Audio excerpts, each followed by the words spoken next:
Dito kami sa Sake. Hello everyone! Ganun na naman guys. Ayan, nilabas muna natin yung ating family. Family banding muna tayo ngayon guys. At ayan, natin dito sa Sake Restaurant. Ayan, napakaganda dito guys dahil na yung pagkain na o-order mo ay niluluto na sa guys. Ayan, bago ka guys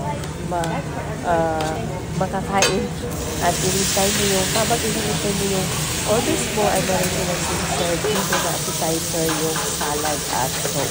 Ayun guys, so napakasarap dito guys, lalo na kapag niluluto yung pagkain mo sa pag ayaw mo naman guys ay pwede naman din, meron naman silang table na pwede kang umupo at iserve lang yung order mo.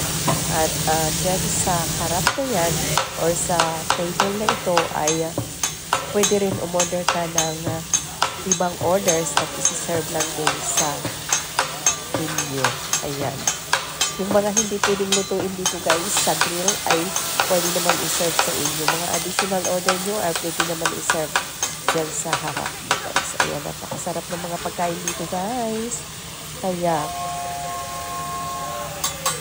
napakaganda lalo na kapag may mga bata kang kasama dahil na yung cook ay mayroong pakulo dito na maaalin yung mga bata. Ayan.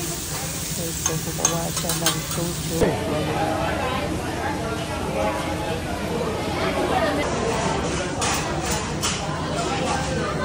Sinintay na namin yung aming order.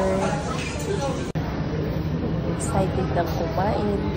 Tutok na rin guys. Ay order yung mga anak ko ng ibang orders at isi-serve lang din naman dyan. Habang nag-aantay ng aming orders na niluluto. Thank you for watching everyone. I love it!